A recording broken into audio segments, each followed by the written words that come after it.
What is up, y'all? Welcome to my world here. This is the world of not another wrestling channel, because we already got a million of them. So here's another one. And I have a question for y'all. Mount Rushmore. That seems to be the most popular question. Mount Rushmore this, Mount Rushmore that, Mount Rushmore of favorite pizza toppings, Mount Rushmore of favorite bag of chips. It's everywhere. So that question has especially been a thing in the wrestling community. So how do you even answer that question in the wrestling world? I mean, there's so many variables that there are for you to even answer that question. Best moves, best on the mic, best overall performer. There's a lot. Me, as a fan since 1988, I'd say, I don't know. It's hard. It's a question that takes you forever to answer because you want to be fair and you want to be honest as you can about it. So it hit me the other day when a wrestler changes the scenery, changes everything. By the way, this changing of the guard has nothing to do with planning. Example, the PG era.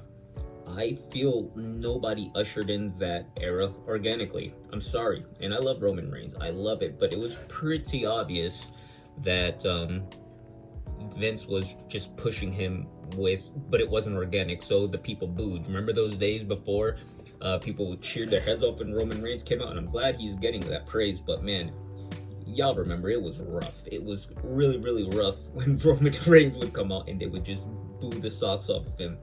So with all love to Roman Reigns, I mean, it just wasn't organic. But a wrestler does come every generation who changes the guard. It's unplanned, it's 100% organic, and that's how I am going to label my Mount Rushmore. So let's get into it. All right, starting with the Golden Era. The Golden Era. 1982 to 1993, as AI says what the Golden Era is. But no question, we all know who started that era. It was the Immortal Hulk Hogan. He introduced wrestling to me. In 1988, I became a fan when my dad was watching Superstars of Wrestling up in New Jersey, and I saw the Macho Man and Hulk Hogan arguing. This was the whole Miss Elizabeth carrying her to the back because she, fell, and that was my introduction to wrestling. After that, I was a Hulk maniac and I was obsessed. But no matter what, nobody can argue that Hulk Hogan ushered in the Golden Era. That's all him. So, with that being said, Hulk Hogan is the first person on the Mount Rushmore. He ushered it in, it was organic, and it changed the way of wrestling, how it was. And mind you, I want to say to that, before the Golden Era, you had your Ric Flairs in the NWA that was champion of the NWA, and you had years and years and years of history of wrestling, but we're specifically talking here about an era that changed everything, that changed the culture, that changed everything. That right there is how I am putting the faces on my Mount Rushmore. Now things get a little tricky here, because the next era was the New Generation era. The New Generation era was in the mid-90s, and the reason why I say it's tricky is because I don't think anybody really ushered in that era. Yes, Bret Hart and Shawn Michaels were huge in wrestling, but let's be real, they didn't really hit hard impact culture-wise or anything like that. You know what I mean? So the New Generation era, that's sad to say. I mean, Big Daddy Diesel was the champ for the longest time, and with all love to Kevin Nash, he didn't really draw much. So there really was no cultural hit with the New Generation era. So unfortunately, we're gonna have to scratch that off. To wrestlers, to wrestling fans, yes, guys like Bret Hart, Shawn Michaels, huge. But when it comes down to it, when these once in maybe a few generation wrestlers come and they change a culture, man, that right there, that's somebody who changes the era. So with that said, we're gonna go to the next era, and that which will be the Attitude Era, a lot of people's favorite era. Now, this right here, the Attitude Era, had some of the biggest stars. The biggest stars. The DX was huge. The Rock was huge. This is like everything was huge in the Attitude Era. But who was the general to usher it in? Now, a lot of you are gonna say it was Mr. McMahon and Stone Cold with that thing, but it has to be a wrestler. And that wrestler is Stone Cold Steve Austin. Stone Cold Steve Austin ushered in the Attitude Era. It was him. And yes, I get it. It was his storylines with Mr. McMahon that really catapulted Stone Cold Steve Austin. But you gotta pick a wrestler, and it was Stone Cold. Stone Cold ushered in that era. There's even some people who would say The Rock, and I'm sorry, that's just not true. The Rock was a huge part of the Attitude Era, and he's a huge part of changing culture too. But Stone Cold Steve Austin was the first. He was in it. I remember it like it was yesterday. We couldn't afford that pay-per-view. So when you turn on the TV and the TV is fuzzy, I would listen to it as if I'm a kid in the 1930s listening to a radio. I would just listen to the audio, because if you couldn't pay for the pay-per-view, you had the little squiggly lines, and maybe you could make out a maneuver, but I'd listen to it.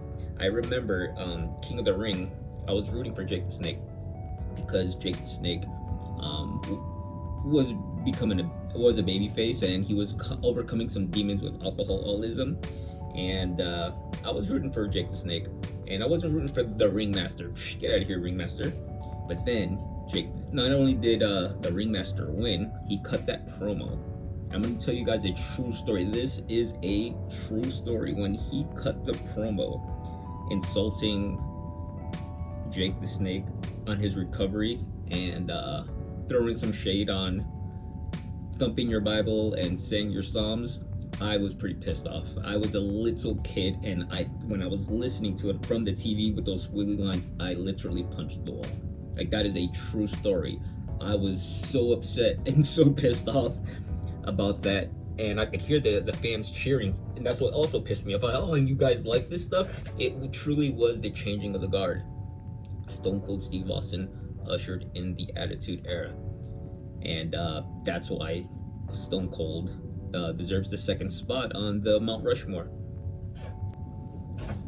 Now, third, we have, you remember what the third was? Do you remember what was after the Attitude Era?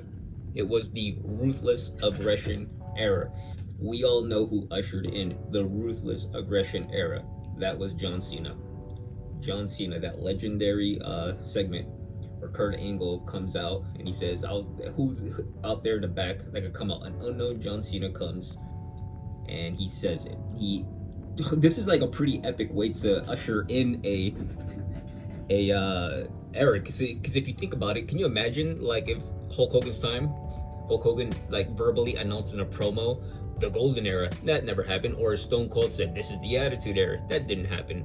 But John Cena, that whole era was named after a promo he did. He said it. What makes you think you could stand in the ring with me?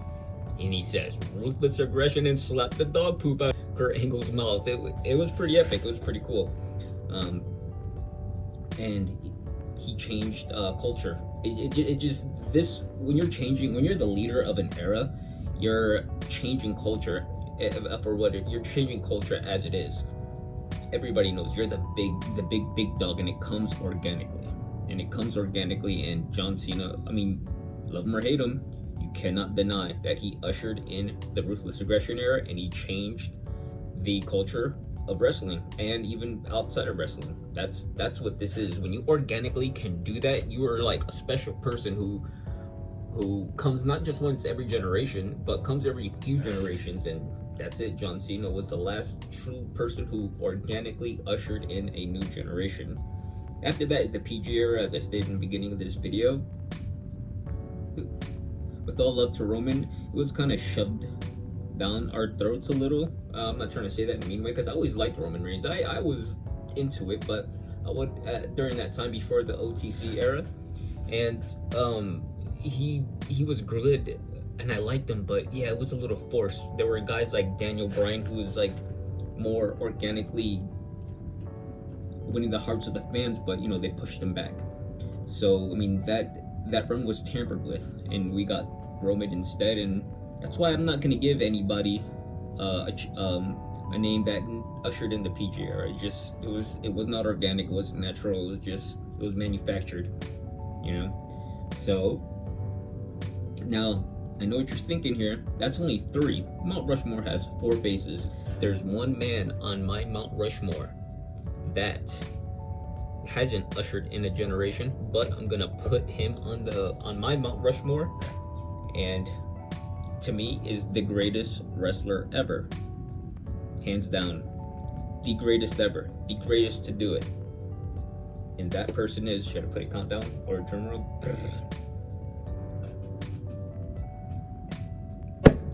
That wrestler is Kurt Angle. Kurt Angle is the greatest wrestler to ever live. Tell you why. There is not a thing that he cannot do. He can make a story so serious. He can make a story so hilarious. He can do jumping moonsaults off the top cage, and he could wrestle technically. Second to none. He's just the greatest all-round wrestler. His promos are extremely intense and serious, and they'll make you laugh also. Like, he's just the greatest to ever do it. Also, his accolades. He is a gold medal winner, and he did that with a broken freaking neck. So, there's only very few wrestlers that can even say that. Not only that, who made John Cena? It was Kurt Angle. Kurt Angle made John Cena in that legendary promo we just talked about. So, even though Kurt Angle did not usher in a era, he definitely is the greatest, because all round, there's not one thing you could say that he can't do. He can make you laugh. He can make you feel with serious emotion. He can do high fly moves. He can do technical moves. There literally is nothing he cannot do. And not on top of that, he has the actual wrestling accolades to back all that up with a Olympic gold medal. Who else is there in the wrestling world that has ever done that? Nobody. Sorry. This is my opinion. Kurt Angle, hands down, is the greatest wrestler to ever live. And yes, so the Mount Rushmore, it's a very personal list. I mean, to each his own, and that's just my personal list. And yeah, I would like for you guys to say who's in your Mount Rushmore.